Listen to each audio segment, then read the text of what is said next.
Ang Maynila ay isa sa pinakamalaking bahagi ng bansa at ang kapital ng bansang Pilipinas. Ngunit sa kasamaang palad, hindi ito ang pinakaligtas na lugar para sa kahit kanino man na nananatili dito. Sa kabila ng mga balita tungkol sa pagbaba ng bilang ng krimen sa Maynila, ay hindi pa rin lubusang ligtas ang publiko sa mga masasamang loob. Ang iba't ibang kalye ng Maynila ay puno pa rin ng mga kriminal na nag-aantay lamang na makabiktima ng mga inosenteng mamamayan. Isang araw sa buhay ni Alicia na isang probinsyana ay hindi niya inaasahan ang isang masamang pangyayari habang namimili siya sa isang cellphone shop sa isang mall sa Maynila. Patingin nga po nito. Uy, nandito ka pala. Pwede patingin naman yung hawak mo.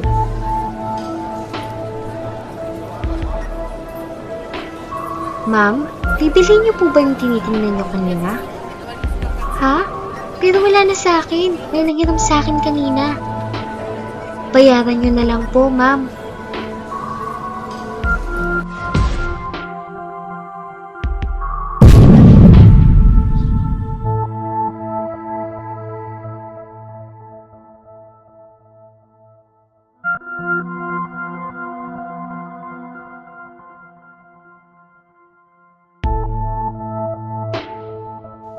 Ang best friend gang ay kadalasang makikita sa mall o kahit anong lugar pamilihan.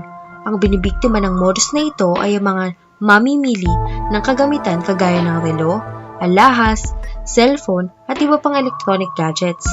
Isang miyembro ng gang na ito ang lalapit sa biktima upang magpanggap na kaibigan nito. Sunod ay hihiramin ang tinitingnang gamit at bigla nalang mawawala dala ang gamit na hiniram sa biktima. Ang tindera o may-ari ng shop ay natural lamang na isipin na kasapakat ang biktima sa nangyari at sisingilin ito sa gamit na nawala.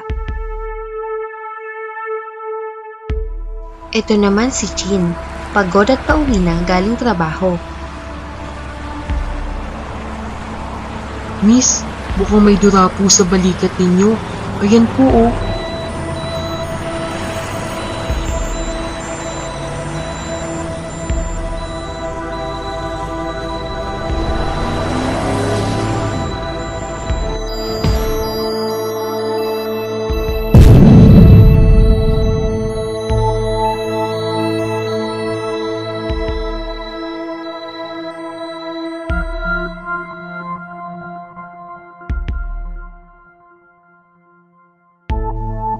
Ang Dura Boys ay kadalasang makikita sa pampublikong transportasyon gaya ng mga terminal ng jeep o bus.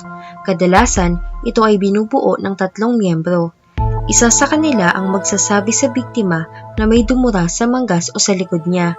Magkakandaugaga naman sa pagpunas ang biktima, habang ibang miyembro ng gang ay pasimpleng dudukutin ang mga importanteng gamit ng biktima.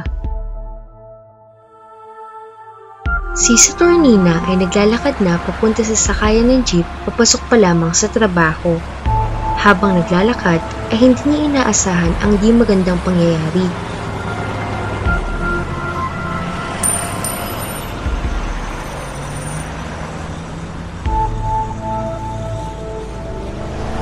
Nasaan na yung wallet ko?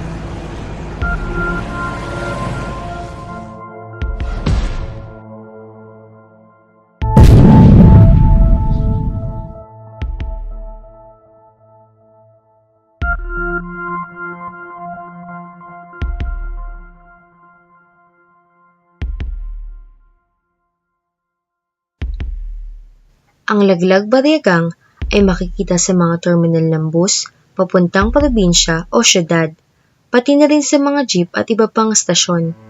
Isa sa miyembro ng gang ang maglalaglag ng barya o maliliit na pera malapit sa biktima.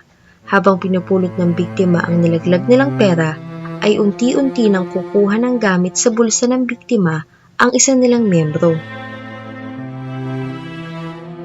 Ito si Vina. Nasa biyahe na pauwi, galing eskwela. Nakapustura dahil sa kakatapos lang ng isang kasiyahan sa kanilang paaralan. Yung hikaw ko!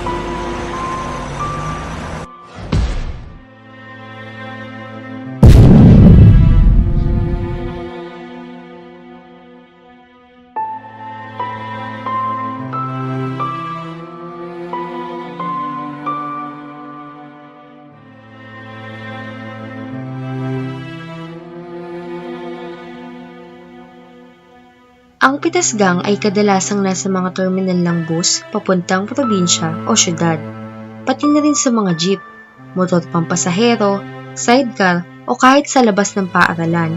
Ang kadalasang binibiktima ng gang na ito ay ang mga pasahero na malapit sa bintana ng mga pampublikong sasakyan. Relos, singsing, kwintas, cellphone at bagang madalas silang hablutin. Si Dario, bago umuwi, ay kakain na ng hapunan sa isang restaurant.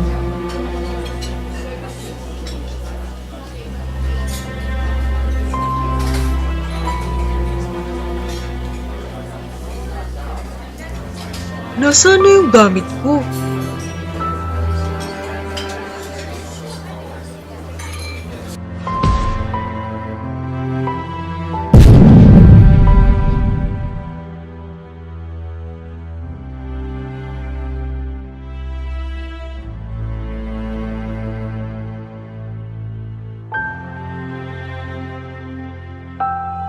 Ang salisigang ay maaaring makita sa mga hotel, lugar kapihan at restoran.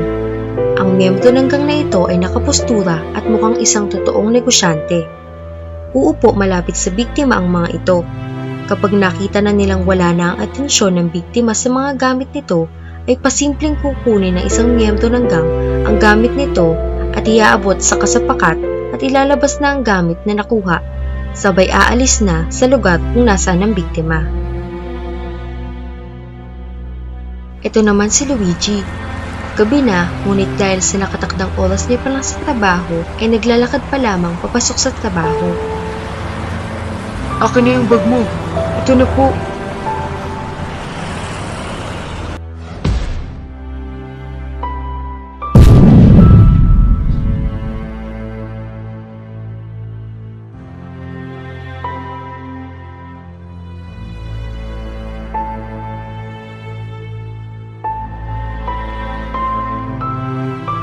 Ang Tutok Kalawit Gang ay kadalasang nasa sidewalk, labas ng mga paaralan, terminal ng mga bus o jeep. Maaaring lalaki o babae ang bigla nalang aakbay sa biktima na tila ba magkakilala. Dali-daling itututok ng suspect ang patalim sa tagiliran ng biktima, sabay hihingin lahat ng importanteng gamit nito. Ito si Bobby, pauwi na galing paaralan. Minabuti niya na lang na sumakay ng tren dahil wala siyang masakyan na jeep.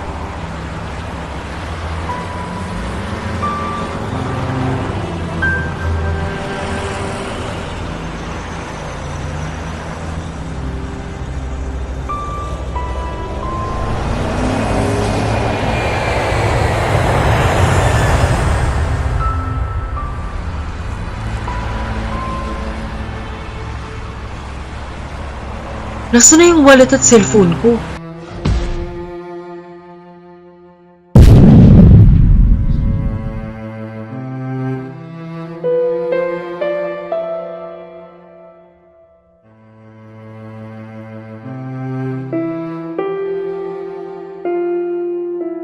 Ang Ipit Gang ay kadalasang nasa matataong lugar gaya ng jeep, stasyon ng tren o mall.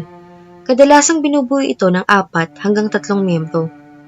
Itutulak, iipitin at hihilahin ng biktima upang maialis ang atensyon sa mga dalahin.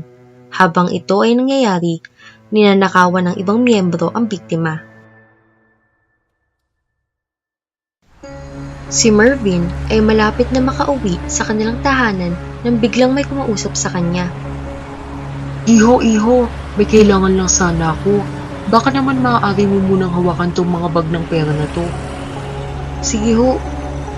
Akin na muna yung bag mo. Total, hawak mo naman yung limpak-limpak na pera. Babalik ako ha.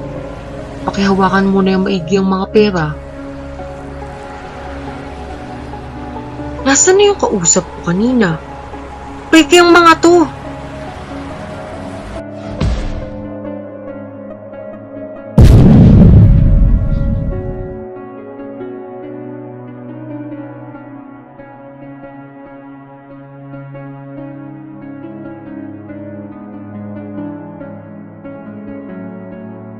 Ang Budal-Budal Gang ay maaaring nasa kahit saan mang lugar.